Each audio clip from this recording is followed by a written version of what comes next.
Aloha! Welcome to the Sharpest College Football Podcast. Island time for Week 14. This is BuckMetrics, a much healthier BuckMetrics, joining you from Newport Beach. You might see over my right shoulder is my awesome Chihuahua named Sakura. She's napping in the background. Joining us, as always, is Steponaduck, and as usual, I will call him Patient Zero, Robert. I'll just say that because shout out to my beautiful wife, Yuki, for loading me up with Emergency and Dayquil to get me on the mend here. My doctor diagnosed me with something called Grand Island virus. Robert, any comments on that? And you can plead the fifth. Even in Canada, it'll extend to you there. Grand I've Island never virus? I've never heard of that disease before. Or Hmm. virus, not really a disease. Okay. Huh. I swear there's like a place called Grand Island. It's about 30 minutes from me, but I could be mistaken. Anyways, this is the podcast where we go over the games that we just didn't fit into the regular week preview. So we've got over a half dozen games to preview this week. Rivalry weekend. This is not all going to be rivalries, but we will start with what is absolutely positively the biggest game of the season as far as this podcast is concerned, and that is Kennesaw State at Louisiana Tech. Should I be nervous? My The only thing that makes me nervous is that little breakdown I did on how Kennesaw State just really outscores their performance and has taken two teams to overtime that they had no business taking to overtime. Then they beat Florida International on a missed extra point in a game that should have been about a touchdown plus in favor of the Panthers. So my under on Kennesaw State, 2.5 wins, thank you very kindly, Jamie Chadwell, lies on this. So my biggest bet of my futures. Logic dictates this should not be that close. Pull up my laser pointer here. Robert and I both have Louisiana Tech with 27 points. We have Kennesaw State with basically around 10. Not quite in the bettable area. We've talked about Kennesaw before. They just abysmal passing game, except apparently when it's a last drive to get to overtime. Then they turn into Tom Brady and whatever, the 2000 whatever Patriots somehow. Not a good defense. The strength of Louisiana Tech is this defense, good pass defense, good run defense, which, against a team that's as inept as Kennesaw State, there just should be no scoring. All logic dictates that about this 10 points looks good. By far, the best unit on the field is the Louisiana Tech defense. Going a little bit outside of and just let's get to Robert's model here real quick. A 37 apex, which seems very reasonable for Kennesaw State. Neither team's going to run the ball that much. Louisiana Tech should have their way passing the ball with the really bad Kennesaw State pass defense here. The big question, and I'll throw it to you on this, Duck. Aside from the point spread, I put out the scenarios for this is my entire futures portfolio for the entire preseason, not this game. This is such a big swing for me. So if Louisiana Tech, if I don't hedge and Tech wins, my ROI on the whole portfolio for the year, 41%. If I don't hedge and Kennesaw wins, that drags down to 11%. If I do the perfect hedge, then either outcome's 33%. Let's just start with this. Assuming I can do it, which certain unlicensed books in the state of California do not offer, I might need an alternate outlet here. But assuming I can do it, I've got to hedge this one. Yeah, I think when it comes to hedging, I always look at the totality of my futures portfolio as opposed to just a one game situation. And so if your portfolio was struggling to break even, then that's one thing. In this case here, you've got nice profit either way, and it wouldn't take much in order to hedge that out, especially since Kennesaw State should be about plus 400 on the money line. And so you're talking about a quarter of your original bet just to break even on the futures play. Kennesaw State's been real pesky since their game against Jacksonville State, where they were blown out and they gave up 577 yards against the Gamecocks. Really have hung tough the rest of the way, even against Western Kentucky. They were much more competitive than expected, and they have been really stingy at home, and that's where we've seen them do their damage in beating Liberty and beating FIU, and played a really close game against Sam Houston State, who's one of the better teams in CUSA. While the coach was fired, and I think they're now up to 27 players that have entered the portal. Those portal players have actually stayed and said they were going to finish the season. So there's a little bit of commitment there, at least from those players, to at least believe in what they're doing before they all have a mass exodus. I've been impressed actually with Louisiana Tech, though, specifically their defense. They actually played pretty well against Arkansas in the first Yeah. half and really had the Hogs pinned down there on the road in really a spot for Louisiana Tech where there was really nothing to show up for. Now they come home. It's a good way to end the season. I think they're playing for what are they? Abilities on the line or no? No, 4 wins, so no bowl game, but um, still should be a spot here where I think Louisiana Tech will show up. I would certainly think that they would be able to win the game on the field. I really don't have a strong position on whether or not they cover. Louisiana Tech has been pretty up and down this year offensively. There's been times where they've put up 48 points and looked really good, and there's been times where they've put up 3 points and looked really bad. So, one of those situations where the question really is who's going to show up and how hard do they want to play. But based on your numbers here and with how big of a position this is for you, yeah, no hesitation. Throw a quarter unit on the money line or whatever your play would be to break even on this and call it good and take the guaranteed money, I would say. Appreciate that. And actually, that 33% will go higher because that was, I think I based that on a plus 360. So if it actually is 400, then that'll actually go up just for a perfect hedge. You said something that gives me a little bit of comfort here, too, in this stretch where they've been pesky. 2 home games and at UTEP, who just is so resourceful at finding ways to underperform. So I think a road game at Ruston, right? That's where Louisiana Yeah. Tech is. Yeah, I think that could be a different kind of situation here. What do you think, Robert? Yeah, this one is this is a tough call, right? Because I'm in kind of the same boat here. I have a pretty big future on Kennesaw State as well. I think the hedge is not bad. I'm not even sure if perfect hedge is even necessary here, right? The money line on this is it's a 12 and a half. What are you looking at? 4, 5, like a plus 300, plus 400 money line? Like it's not. This is not that crazy. Of what was the money line? 350. Okay, about the middle of that. Just a small bet on that. It's just as a precautionary in case of okay, you Hmm. salvage some of it, right? Because the thing is, again, it's not if Kennesaw State covers the spread, great. Like close only count doesn't count here. It only counts in war and horseshoes, right? So this does not matter if Kennesaw State covers the spread. We just need an outright win. And it's funny because this is one of the ones that we said this is one of our preferred stakes. We think this team is not an FBS team. We were proven right for the vast majority of the regular season, completely right, laughably in many of those games. And then for some reason Liberty loses to them. Okay, and then they win another game, and now we have to watch this game instead of the Iron Bowl. So shout out to Kennesaw State for causing so much chaos. But actually, no, jokes on them. I can't legally watch this game in Canada because apparently we don't get ESPN Plus here or something. I guess I'm just gonna have to settle for the Iron Bowl instead of Kennesaw State, Louisiana Tech. But no, I think maybe a small amount of hedge, especially if that number got ticked up a little bit. If that was like if you could get a 4-1 on the money line, I think then maybe yeah. I think it's worth to throw a little bit on that. Yeah. Yeah, I agree. All right, we're pretty confident in the Owls here, but no play on the against the number. Sounds like yeah for both of you. Yeah, I don't have a Yeah. strong position either way. I will say that I do like how Louisiana Tech's defense has been playing the last, call it 5 weeks of the season. They were able to hold UTEP to 10, Sam Houston State to 9. Jacksonville State put some points on them like they have with everyone else, but holding Western Kentucky to 7.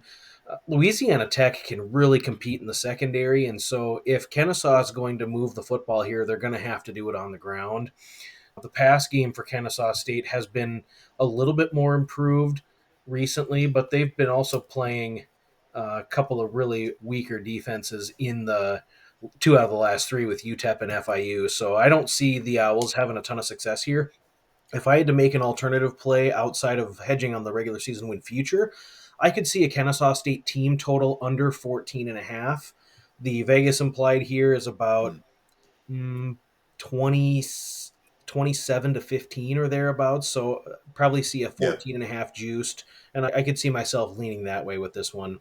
Should be lower scoring and should be one of those where uh, I would assume Louisiana Tech would pull away late, but Ruston gets weird like BYU at night, and it's just one of those strange situational games. Yep. All right. Fingers crossed on that. Good luck to us. One game where the models were on opposite sides here. Georgia Tech at Georgia. Bulldogs given 19 and a half at home. I've got Georgia Tech basically winning by 13. which is almost a play, not quite the margin if this number gets up to 20.5. But Roberts got the Bulldogs blowing out the Yellow Jackets. You got a 26-point margin here. We've covered a lot, just how Carson Beck has not been awesome. This is a little better from where he was about 3 weeks ago. His apex was really dipping there. A decent comeback. Maybe it's enough for this game. I don't like that in terms of the playoffs, but that's a future of Island time. Georgia's still not a great running team. Weirdly, and Buster Faulkner has developed a good running game here at Georgia Tech. Now the thing is, Haynes King, is he the starter? I know that he was like shuttling in and out in that when they had over, who did they beat this year? Was that Louisville? They had a big win. Did they beat Miami. Clemson? He's been They hurt beat most of the Miami again? That was season. them? Yeah. Okay. Forgot about that. Just It Miami's had so sounds many close calls that it's just dumb. I it, forget it which one actually happened. it feels like such a crazy thing that like Georgia Tech beat Miami, but like they did. Right? I didn't imagine that, right? But like, I'm not crazy. Yeah. I think that was the game. Yeah. It's 28-23, they beat Miami. all Yeah, there right. we I go. And mean, they 2 beat years in Florida a State, row. they beat Florida State, which Jeez. doesn't technically mean anything, but it was an upset at the time. I get lost because Miami is like the boy who cried wolf. They're just a team that cried loss, and then so when they actually do lose, you just forget about it because you've been down that road before. So, anyways, good running team. I don't know if this is a great matchup for them. Georgia, not quite as good in the run defense as we've seen of prior teams, but this might be the matchup that'll be most interesting to me. I think I believe in my model. I don't know about the final score here, but I think this is going to be more competitive than what Robert's model has. Robert fairly, I think, has Georgia Tech struggling to pass the ball. I can buy that. I don't know if I see them struggling to run the ball as he does. Not playing this, not even like begging for a permission slip to go against the dual model here. This just feels to me more like a 2-score than a 4-score game. Robert, you backed up your model on this one? Yeah, I kind of think so. I think Georgia Tech did beat Miami, but in other games they have not looked particularly good. This is with Brent Key. This team has been like a team that like is like the definition of any given Sunday or Saturday, I guess, when it's okay, this team looks horrible, and yet they're gonna go take down Miami or Florida State. It's this team can play absolutely horribly for 5 straight weeks, but they're just one game in 1 week, in any given week, they can do stuff. But I think those come in bunches here. And I think Georgia is now seeing, okay, we have 2 losses. Everybody else in the SEC has 3 losses. We're going to the SEC championship game next week against Texas, probably, or Texas A&M, whatever. I think Georgia is just saying, all right, just win. Now, did Georgia look pretty rough against UMass last week? Yes, that was really rough for a while. They did win. They did not. I don't think they came even close to covering that spread. But they scored a lot of points, though. And I can't believe we're saying that UMass is like a better offense than Georgia Tech, but maybe.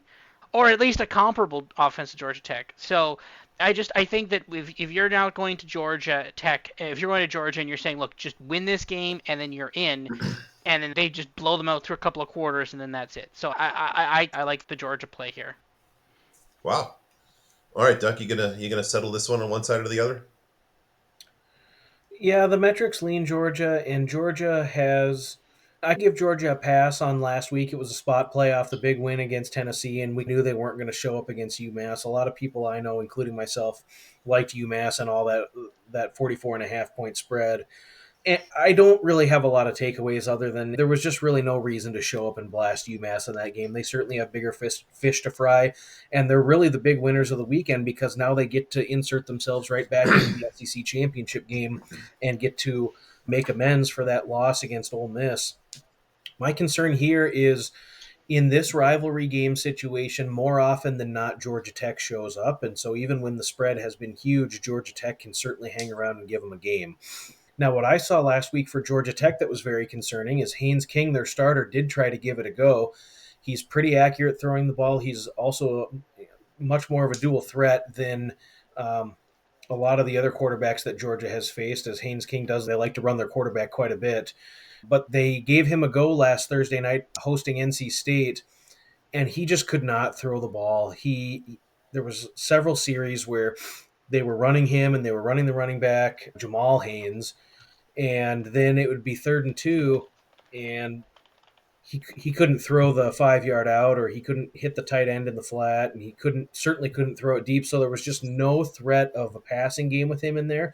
And so that's why we saw the backup quarterback Philo rotating in, and it was so predictable. They'd run the ball on first and second down, and then they'd switch King out and they'd bring Philo in and pass the ball on third down. And it got so predictable. NC State knew what the game plan was, and Haynes King didn't finish the game. He didn't play hardly at all in the second half. And so my worry is Haynes King healthy? And if not, you've got Philo, who I'm very certain is a true freshman, and you're going to have him lined up against that defense in Athens at night in a game that Georgia will, it's a rivalry game, so you think they're showing up. I would be concerned here. My numbers like Georgia Tech slightly. It's not a strong position, but the circumstances around this game are just too much for me to make it a real strong position, just because I don't know what the health of the quarterback situation is. And my goodness, with that defensive line, Georgia Tech is already prone to giving up havoc plays, which are sacks, pressures, interceptions. And Georgia's defensive explosiveness and EPA per play are top 10. They don't give up a lot of explosives. They don't get beat deep. They really are solid in standard first and second early downs. A true freshman in that environment, it could go. You could see a situation where it could go sideways for Georgia Tech really quickly, and you look up and it's 31-7 in the third quarter, and there's no sign of life, and that's what I would be concerned about. Yeah, I guess in fairness to that, this will be one of the easier pass defenses that Beck will have faced, which could be, I think he needs that much as anything. One thing you said, so you're not splitting the tie, so we have basically 1-1-1 across the board here between the teams.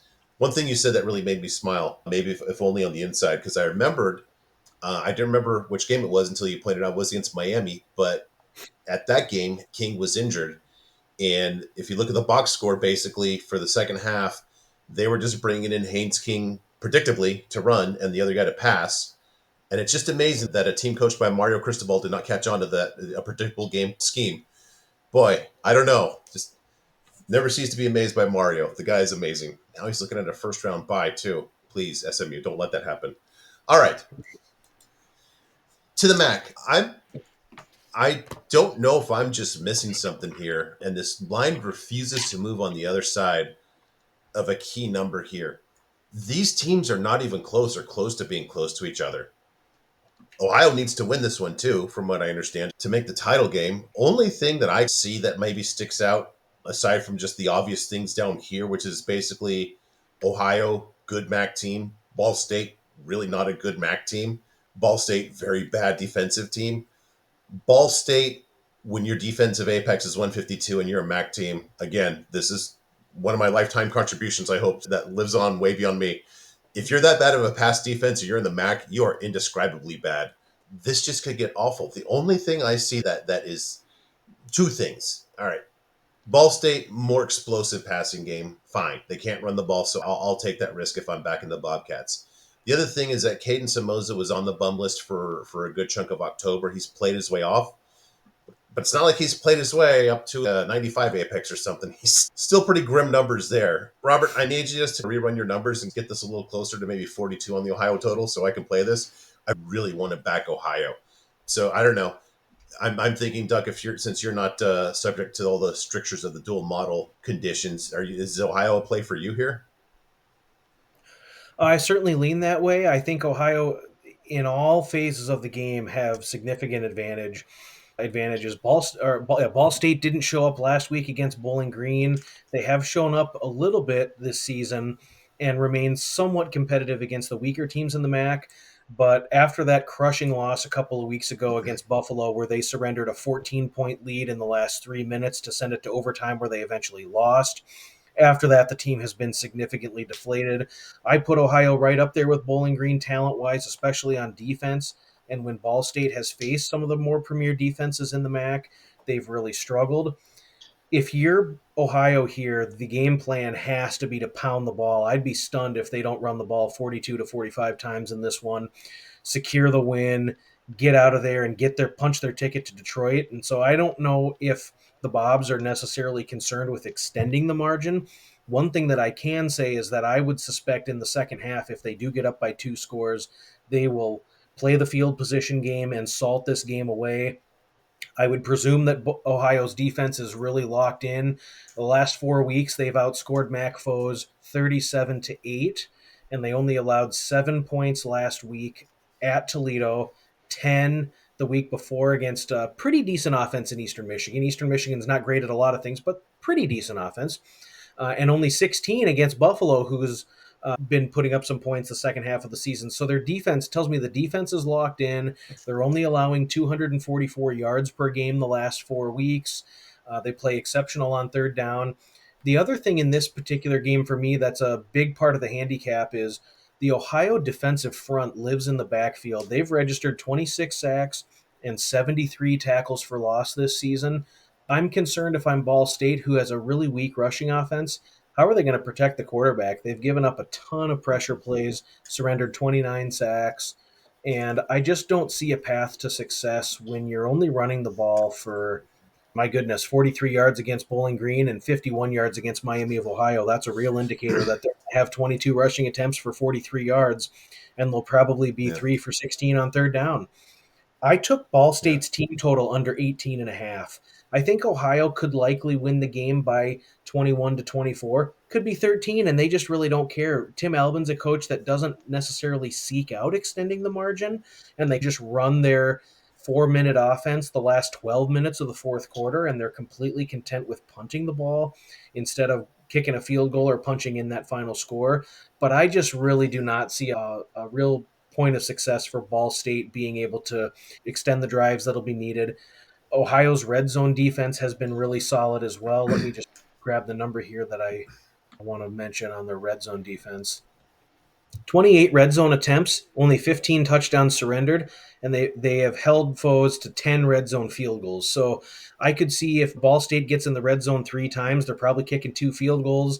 Maybe they get a cheap one somewhere throughout the game, but Ball State team total under 18 and a half for me is where I went on this. Would not surprise me at all to see a 37-13 type of game similar to what we saw last week against Bowling Green. Yeah, good point. And I think to your point about those teams that Ball State has struggled with, I think Ohio has pretty much every bit the defense that those teams do. Did not know that Tim Alvin went to the Rick Neuheisel School of Punting is Winning to go back to his first season at UCLA. That good to know that's still alive. Robert, are you jonesing as much as me just to have your model just give me a few more points so we can bet on the Bobcats here? Is this Friday? I think this is Friday, right? At noon. Friday at noon. Don't have any other games on. Let's do it. Let's punch that ticket. Sell. No, the thing is, again, it's a very close. I technically do have it cashing, but not by the full 7, right? Ohio does need to win this game to get into the MAC championship game. I think that's a very real possibility for them to try to push this through here, right? Yeah, give me. I would like to see Ohio in this game. I think Ohio can actually do some stuff, and yeah, I'll put something on Ohio here. I believe in them. I also believe in my wanting to bet on something at noon on Friday, so that's fine. So we'll have this is a pretty good pick. I think we'll pick this. Yeah, I gotta say too, it's not like you're back there pulling and pushing the levers on each game here. I'm just thinking if I've got a team with a 103 apex and a 216 GGAB in one game and the opponent's not running the ball at all and they're passing basically like crap as usual, that just sounds like more than 35 points to me. Unless, I don't know, unless Ohio really just wants to slow this one down. That's just basically you're not getting stopped. You're not punting a lot, even if you want to. And you're Rick Neuheisel and you think punting is winning. Anyways, okay, enough about that. Next one. What do we call this one? The Cornhawk on the on yesterday's pod. All right, interesting game here. We've got different totals for Iowa here, but we both have Nebraska struggling here with basically 2 touchdowns.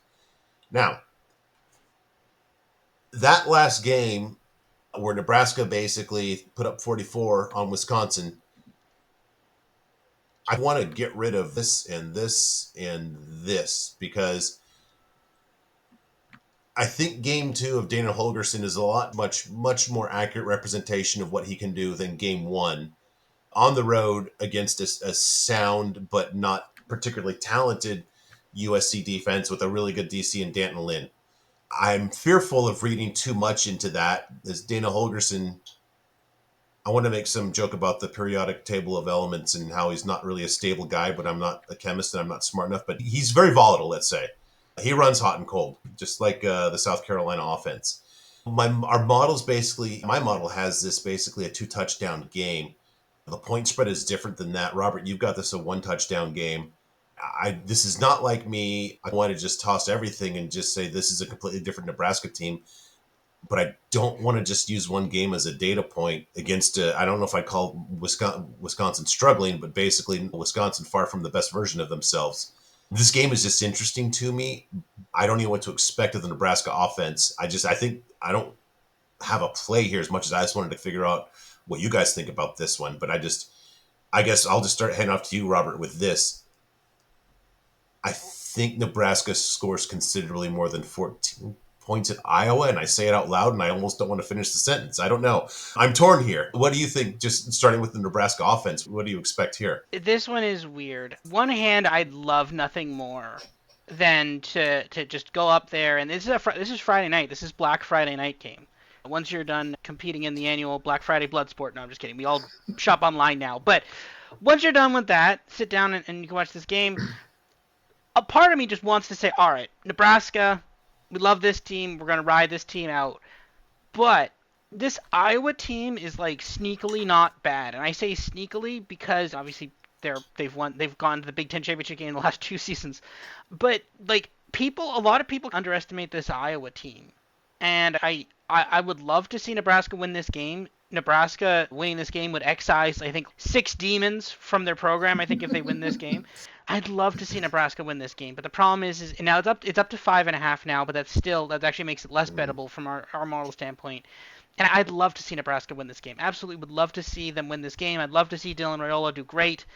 But I can't, with my model the way it is, I can't bet on Nebraska in this game. But I could definitely sit here and cheer for Nebraska. But at this point, it's a no bet for me. I worry that my model is right and Iowa wins this by a touchdown. At that point, then if it's a 7.5, I'd be like, sure, we'll take a snap at Nebraska. But I don't see that, right? That's the thing. What's interesting too is your model's going to have a good amount of that good Nebraska effort against Wisconsin, since you've got more of a recency than I just have the entire season. I do want to point out one thing too about these metrics. When you had the last couple of years about, if Iowa only had an offense, you were looking here, this number was closer to -5 or 6, and this number was closer to 13 or 14. So they've gained and lost, and they're about the same, even though it doesn't seem. But the one thing I want to point out is this defense is nowhere near as dominant as the recent vintages of Iowa. So having said that, with this defense not being still really good, but not just your typical Iowa defenses of late, and Dana Holgerson, Duck, you dig into a lot, and I don't know if you might even go back to some West Virginia stats just to really inform your opinion here. Do you see Nebraska just, building on, if not, I'm not say repeating, but building upon that 44-point effort versus Wisconsin? Certainly possible. Iowa is 127th nationally in pass down explosiveness allowed. And where's the other defensive metric? 109th in pass explosiveness allowed. Only 50th in EPA per pass allowed. Their pass defense can be had. They can be passed on. Now, we know Iowa's going to run. The game plan has to be to run the ball, right? Iowa's still using a third string quarterback in this one. And Nebraska, I think, can provide some resistance. Their front seven is actually pretty stout. The linebackers fly to the ball, and they're pretty good in coverage. And I think that Nebraska will do enough on the defensive line to hold Iowa down in the run game. If you look at Iowa's last game against Maryland, clear game plan with their third string quarterback was to run the ball. 58 rushing attempts to only 14 pass attempts, scored 29 points, stubbed their toe a little bit in the red zone. I'm really stunned. Iowa has had a couple of really putrid performances this year, and the glaring ones are at Michigan State and at UCLA, which are two really bad football teams. The Iowa teams of old would not lose those games really under any circumstances. And the Hawkeyes look terrible in both games. Yeah, they're at home. It's Friday night. It's one of those circumstance things, but this is a really highly spirited rivalry game. The last 6 have been within a touchdown. Nebraska always plays them close, and Nebraska has been exercising some demons. They got bowl eligible this year for the first time since 2016.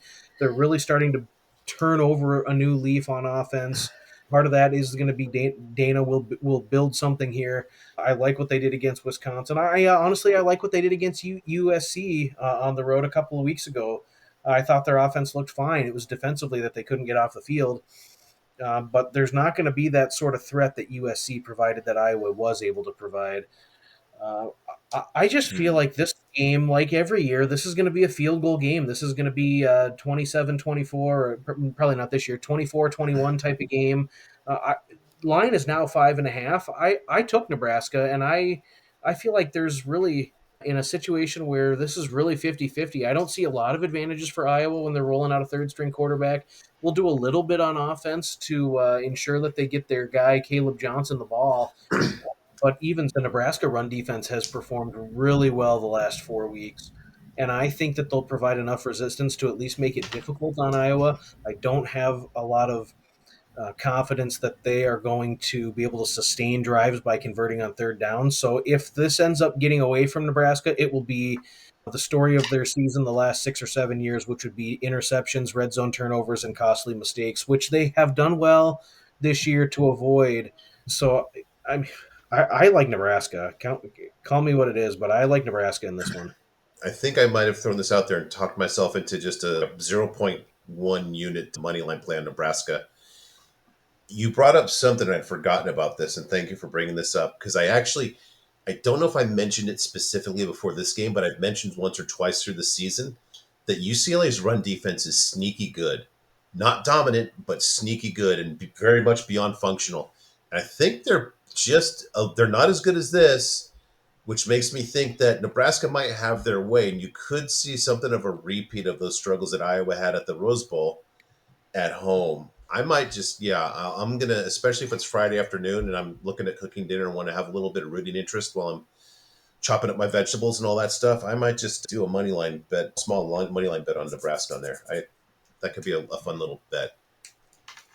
Yeah, just something that's atypical of Iowa, too. 53 tackles for loss this season. Nebraska has 65 tackles for loss and 26 sacks. So their defensive tackles plug the holes and they can get home and create some negative Yeah. plays. And Iowa, while they're not service academy level as far as having to be ahead of the chains down and distance wise, their offense really gets humming when they're getting 6 or 7 yards on first down, and that really opens up the threat of anything they want in the playbook. When it's 2nd and 11 and 3rd and 9 as opposed to 3rd and 2, it's just a much different football game. And in this game, we should see very limited explosiveness. Both defenses are good at limiting the explosives. This is really going to be a 10-yard war, and that's what football is at times, right? You talk about going 500 yards and putting up a ton of points, and can you get a stop to win the game? But this is going to be an old school 10-yard war, and it's really going to be who makes a mistake or who can make the field goal or who can block the kick or one of those small special teams plays that will really determine the outcome of this one, as opposed to a team just can't get stops and can't get off the field. So I think you'll really see old school football here. Yeah. Yeah, this will be again, not something that I often say, but this will be a fun Nebraska Iowa game to watch without just expecting disaster imminent and heartbreak imminent for the Huskers. This could be just a fun, good game. Speaking of unexpected, fun, good games that I'm looking forward to that I'm never looking forward to in my life until this season, South Carolina at Clemson. I always dread this one because it's basically Clemson's going to beat up South Carolina, or South Carolina pulls off an improbable upset that I just will miss, and it just seems just not repeatable. Not so much this season. My model has this basically a tie game, which is interesting. Robert's got Clemson by just a couple here. I want to point out just a couple things on this. I think there might be a misconception by the market in terms of just this gap in the performance of the defenses. I think you've still got a little bit of the old branding of Clemson defense. I think maybe there's acknowledgement there that they're not dominant, but this is almost ordinary by ACC/Power Forward standards in terms of a defensive power rating of 2.7. South Carolina, they're a top five defense. I like that matchup against a Clemson team that's got fat ish metrics up here against a, I don't know what you'd call it, like just like your free lunch express, where they just had just a series of bums that they played and they just did not get challenged at all until Louisville punched them in the face. So I'm not really sure how much I can believe the descriptives up here as much as the predictives down here that say this is a tie game. I just think also if you take any kind of recency here, and this is why I'm a little surprised that Robert has Clemson winning here. If I just look recency on a recency basis, you've got the South Carolina offense has really come around lately too. Seems like Lenora Sellers has developed into a much more consistent and runs less hot and cold quarterback. This is a team that does not give up running yards, and that's really something that Clemson likes to do here. I think that South Carolina is just actually, this is weird to say, the more balanced offense here.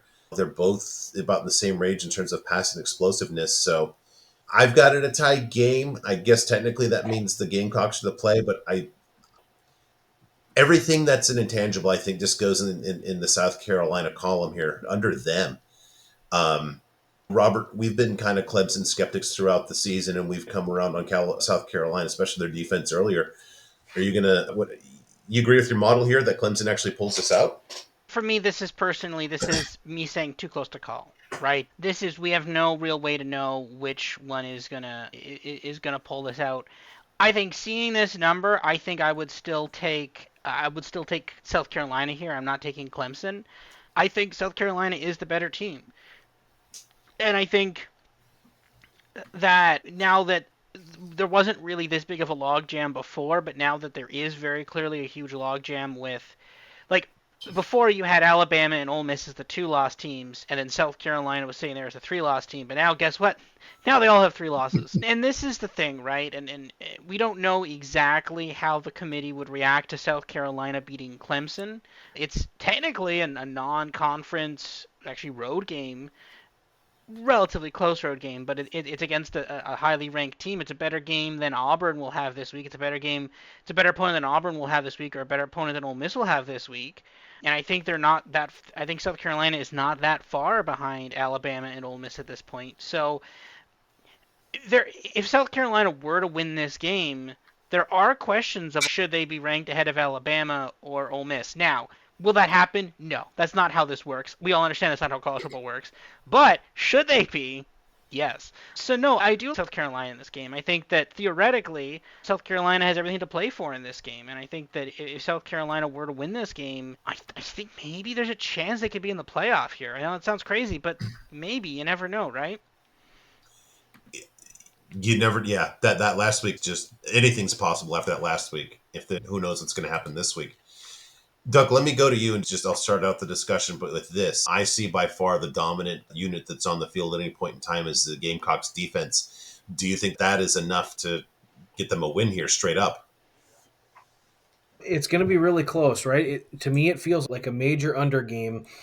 I have real concerns about Clemson being able to protect the quarterback here. I think this is going to be the best defensive front that they've played since they played Georgia, where in that game they only ran the ball for 46 rushing yards on 23 attempts, 2 yards a carry. Mm-hmm.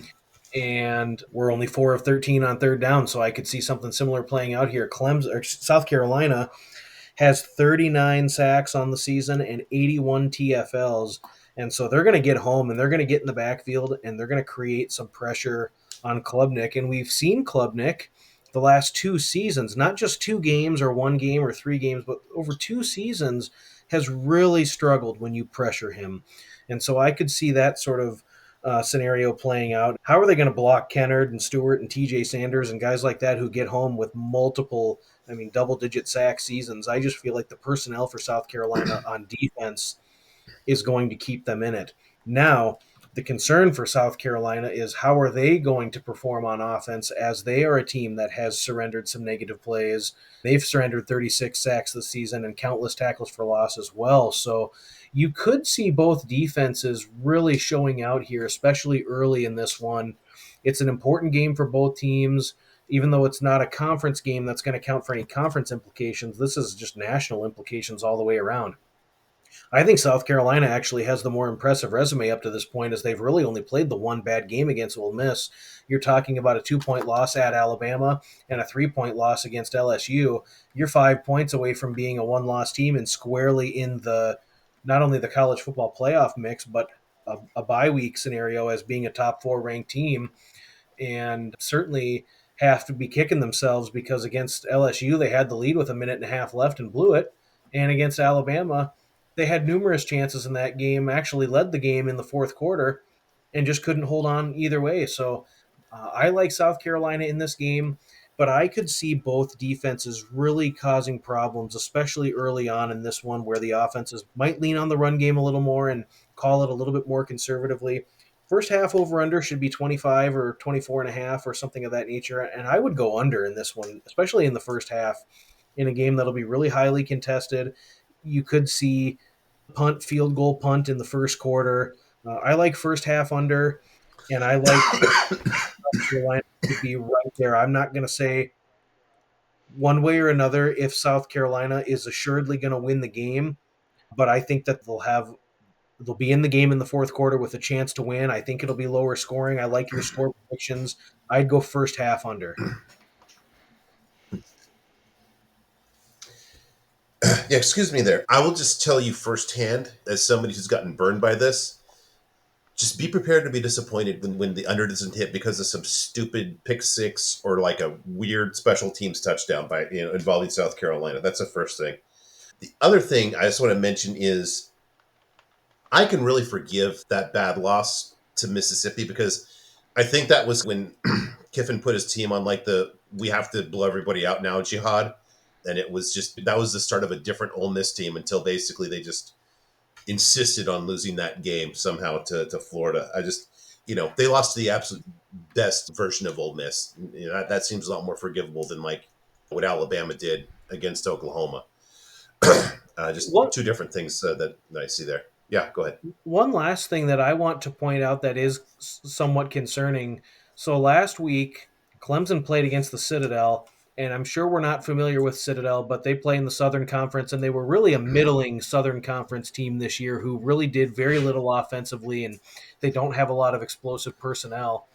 But if you look at the box score and if you watch the first 4 drives of that game, Citadel ran the ball right down Clemson's throat and they could not stop it and actually finished with 288 rushing yards. That's not something that should be happening Wow. with Clemson's defense. And so I would be concerned about Clemson being able to stop the run here when they were severely overmatching the Citadel in talent and size, and that scheme was able to just penetrate the defensive line the entire first half. It was stunning to see. South Carolina will have success running the ball here.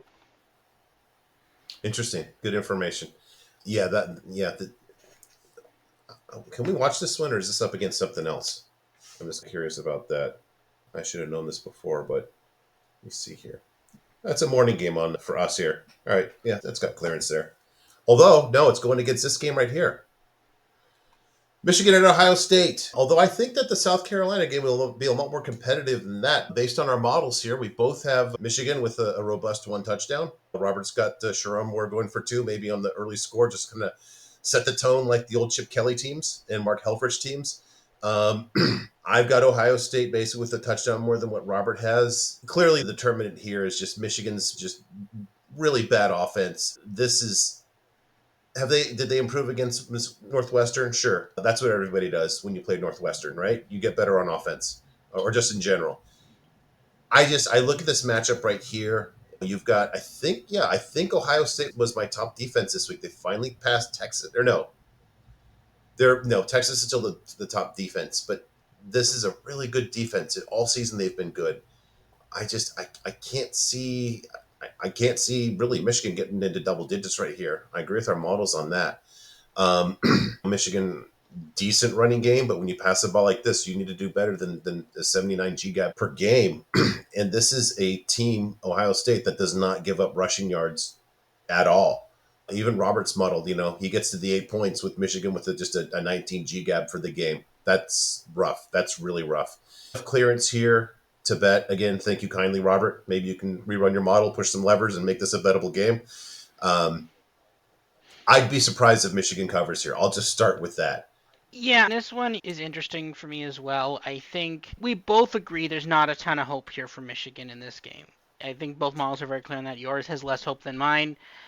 But at the same point in time, I just think that I'm inclined a little bit more to believe your number because I think that there's two ways this is going to go. Either one, Ohio State's not going to show up for this game, and Michigan's going to make it very competitive slash pull off a potential upset. That's one possible way this goes. Now, again, these are in no way equal percentages. That's like maybe a 5 to 10% chance that happens. Yeah. The other 90% chance is Ohio State says it basically comes in there, or actually Michigan comes to Ohio State, and Ohio State takes revenge for the last 2 years.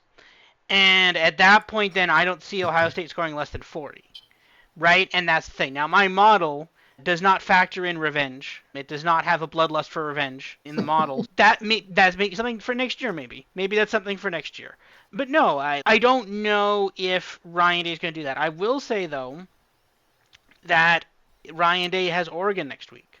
Probably. To be fair, the Big Ten doesn't understand their tiebreakers, so it's fair for me to not know their tiebreakers either. But I believe if Ohio State wins this game, it is Oregon versus Ohio State. I'm like 99% sure, at least as sure as the Big Ten is.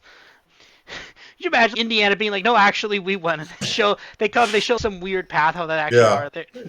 But no, the thing is, in terms of the basically letting loose the dogs, I think at a certain point you're just gonna say, all right, pack it in. We're not gonna risk injury. We don't need to keep Will Howard out there deep into the fourth. We can pull him early, and if we're up like 35-7, we can pull Will Howard late in the third, early in the fourth. We don't need to be risking Ibuka for basically a contested catch up the middle. We don't need to be running. We don't need to be having our star running backs running up the middle, risking it. They're going to start pulling guys probably relatively early, as I'd assume Oregon would too against Washington, right? So this game should be, I think, less competitive than Oregon-Washington, but at the same point in time, I think Ryan Day basically just gets to name his score here. Now, Michigan has looked better the last couple of weeks. Notably, they destroyed Northwestern. they destroyed Northwestern, and they looked not horrible the last couple of weeks. But I think specifically Ohio State will basically get to decide like how much we're gonna choose this by. But Michigan has looked better, and maybe there's something to that. Maybe there's not. I don't know. But I think at this point, this is Ohio's game, and they get to pick how much they want to win by. Yeah, let me just throw it to you, Duck, on this. I just think this gets ugly early because I look at these two numbers here, especially this is an Ohio State team that is literally as good as anybody against the run this year. And you've got a team that cannot throw the ball. They're going to have to run it. This just feels, I don't think that I think Michigan might get less than 3.5 first downs in the first half. It just seems like Ohio State's going to have the ball a lot early. And that just gives me more confidence in covering the 20.5. What do you think? Yeah, if you just look at the recency of the last 4 weeks, Michigan, even with that exceptional offensive rushing output against Northwestern, they're averaging 3.8 yards per carry and 124 rushing yards per game over the last 4 weeks.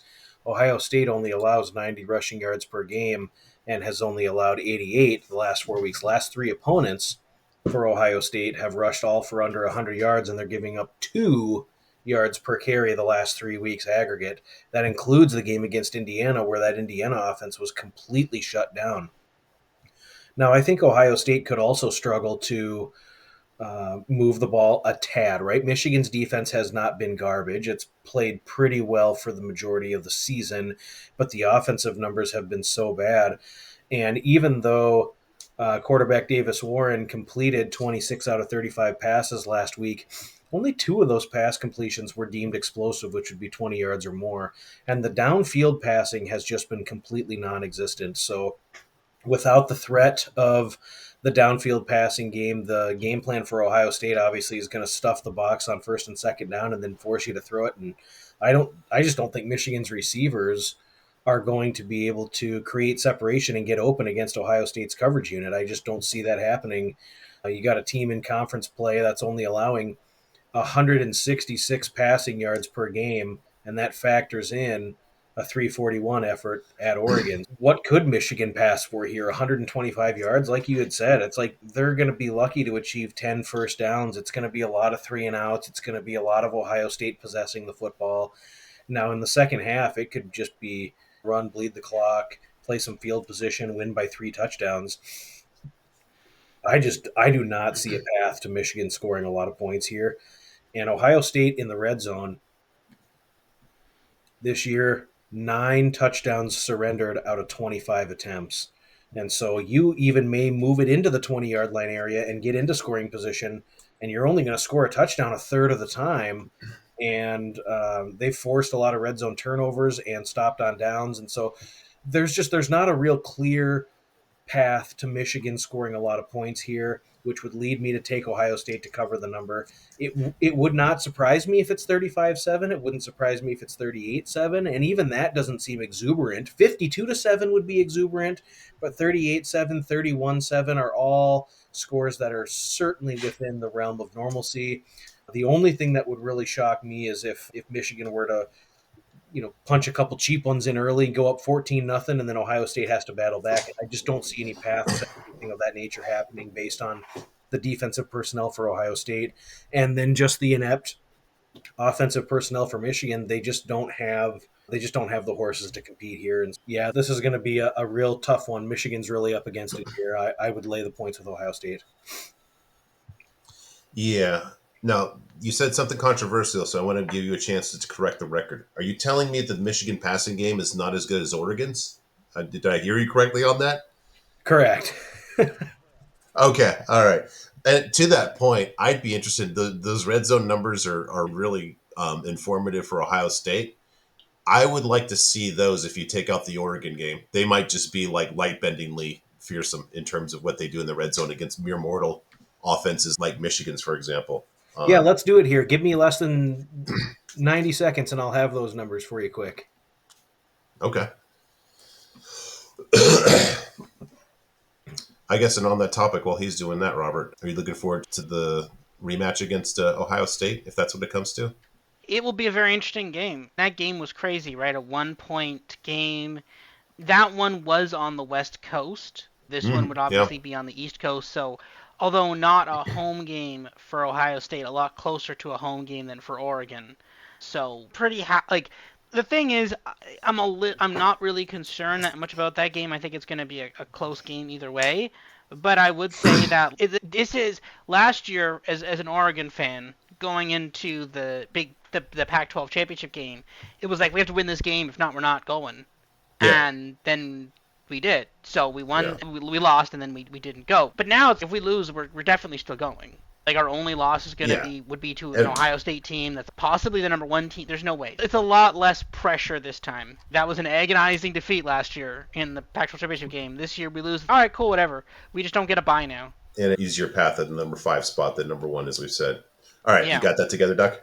Yeah, Oregon was 3 of 6 in the red zone, scored 3 touchdowns. 4 of 6, 3 red zone touchdowns. They kicked a field goal, they missed a field goal, and they were stopped on downs. And two of their touchdowns were explosive, so they scored outside of the red zone.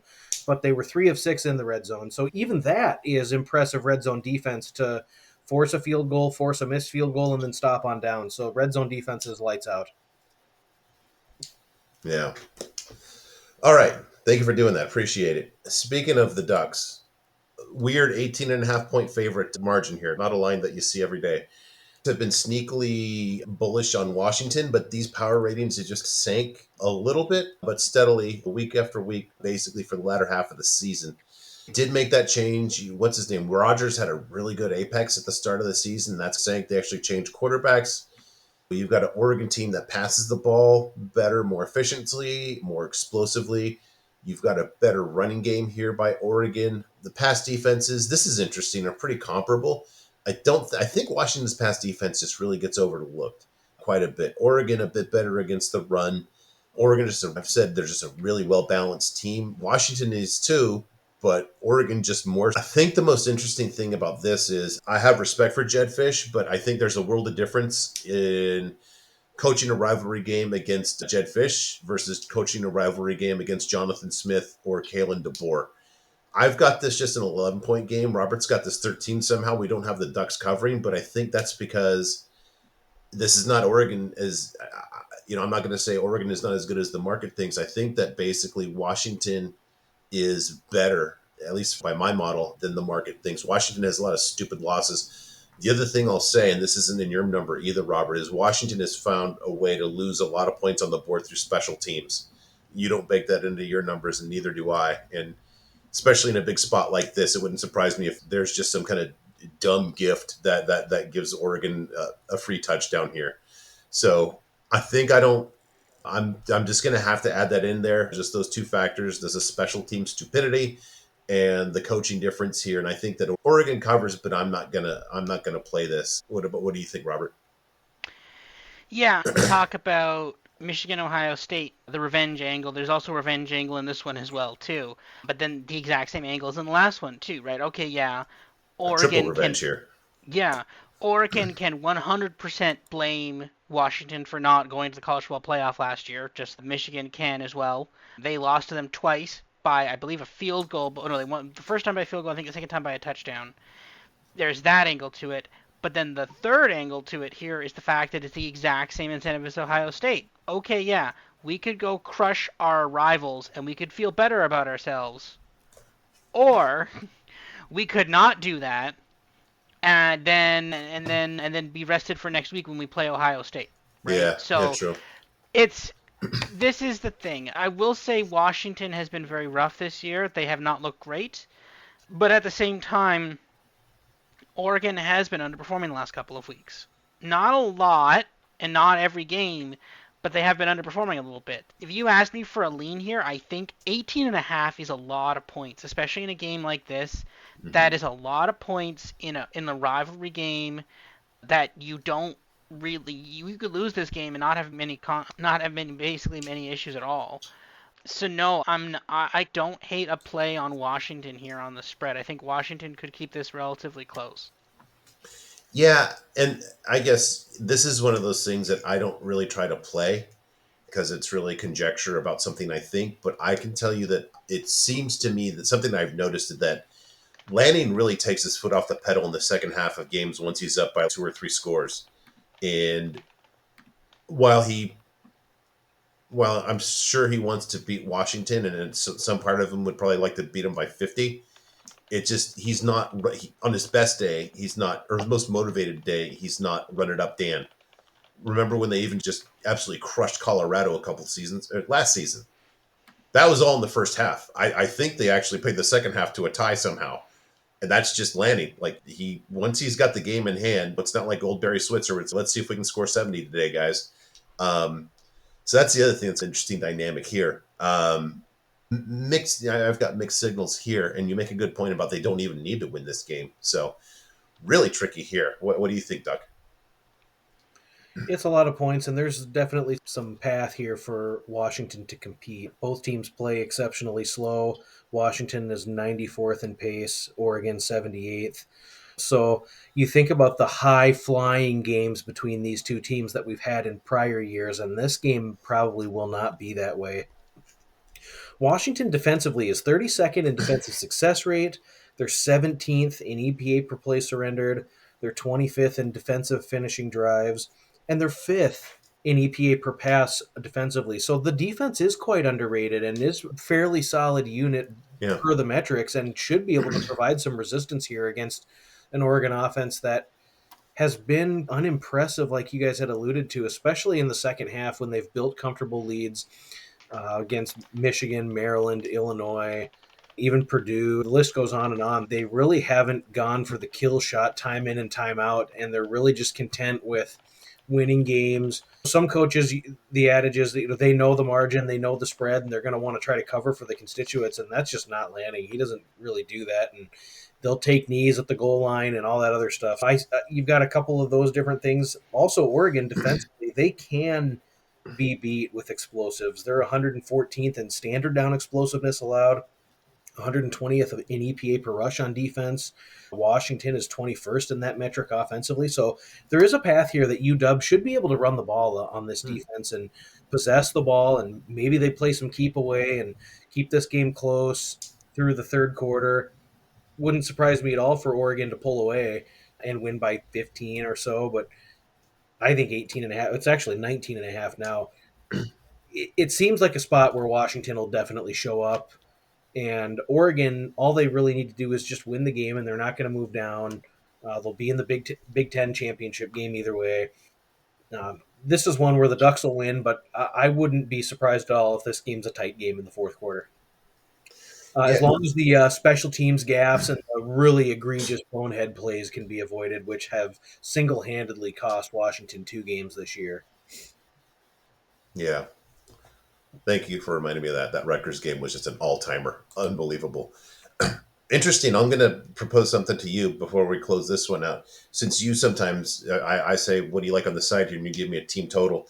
If I do the math here, this looks like the market's saying it's 35-16. If my math is right.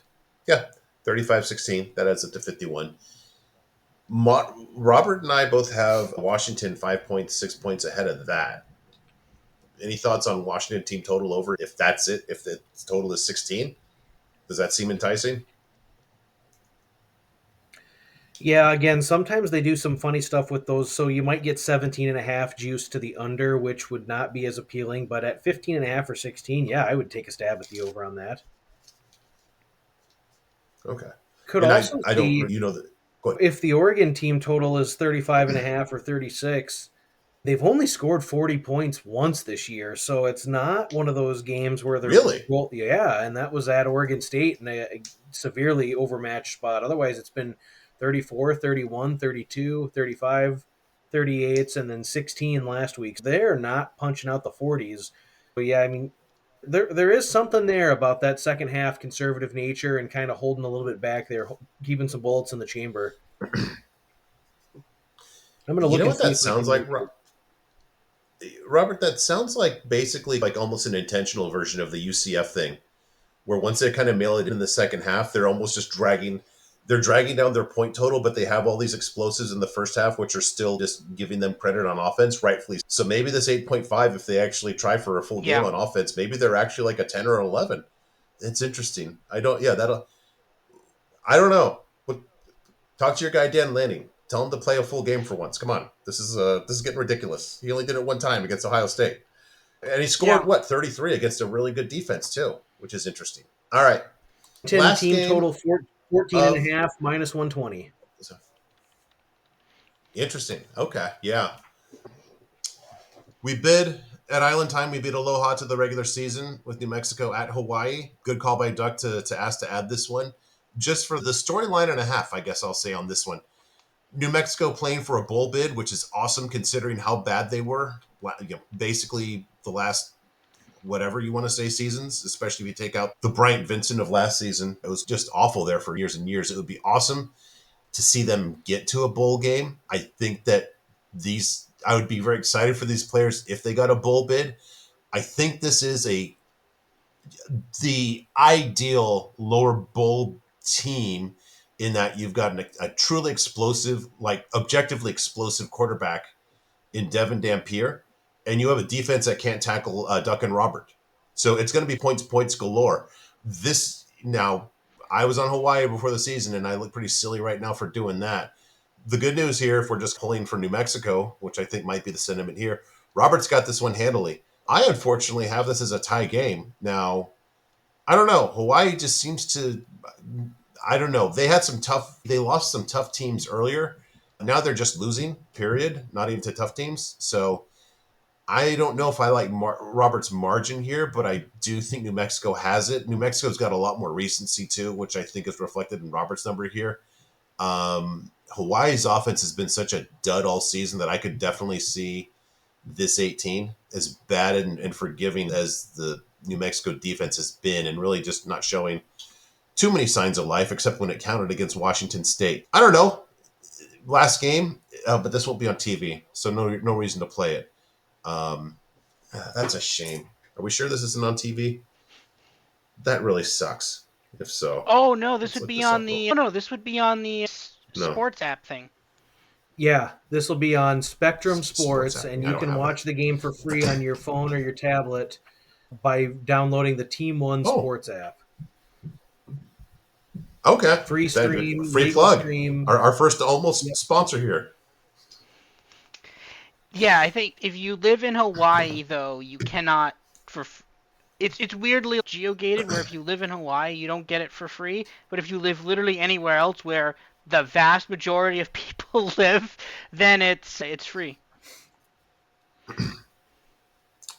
All right, you're welcome, Spectrum. You're our first almost sponsored, but with much better pub than the other non-sponsored DraftKings, who really gets the most pub of any external company here. Robert, are you seeing a?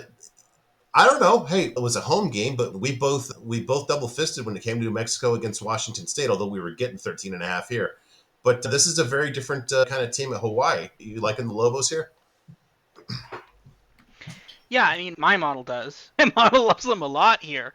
I think this is the win New Mexico needs for a bowl, right? This would be win 6. They're 5-6 right now, right? I think this Hawaii team has very clearly packed this in. They don't seem to be caring too much and have been putting up some pretty rough performances the last couple of weeks.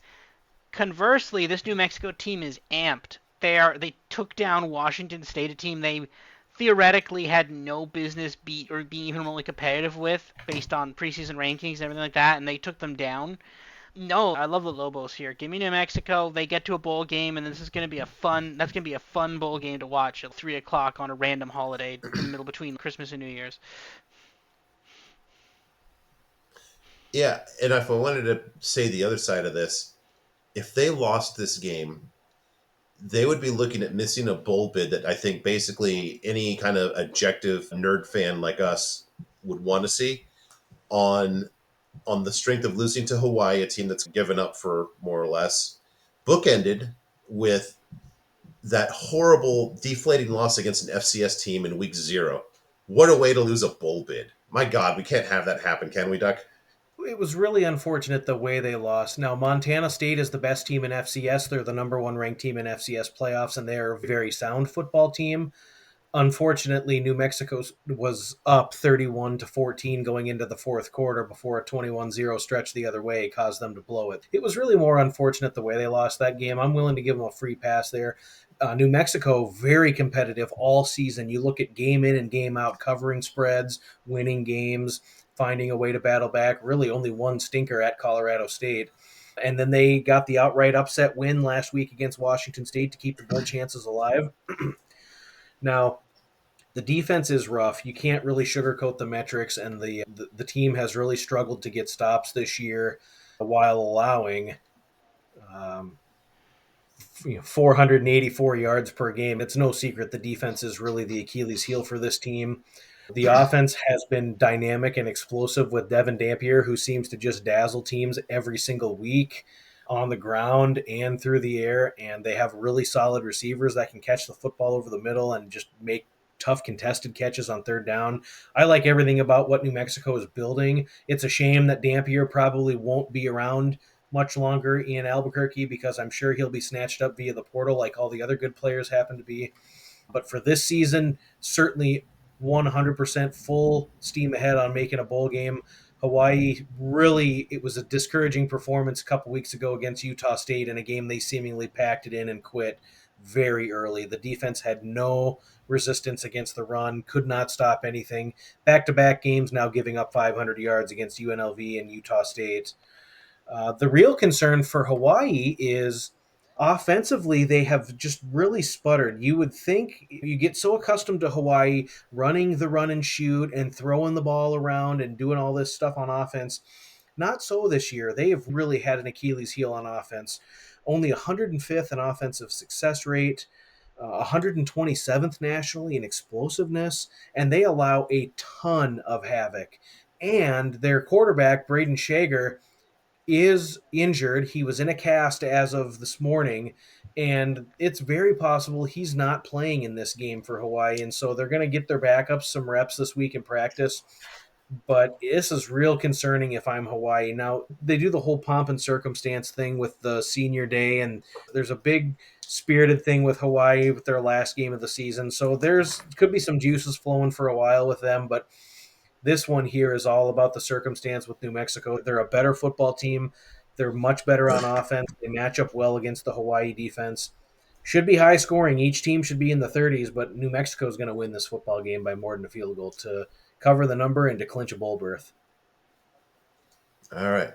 Let's hope so. And not that I want to root against Hawaii. They're in a tough spot as a program. But yeah, this New Mexico, that would just be just one of the better bowls to watch. I don't even want to jinx it, but I'll just say, assuming that Dampier does not opt out because he's going to Florida State to save Mike Norvell's job, just For example, throwing it out there.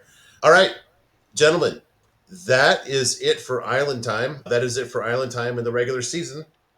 We will not have an Island Time next week as we try to figure out, the conference title games, but we will be back for sure in some kind of format for the playoff. So as I'm dying here, this is the Rasputin of college football. You cannot kill me, no matter what kind of evil forces from north of the border are trying to do. I'm wishing you all a very happy Thanksgiving, and we will talk to you next week. Until then, bye-bye.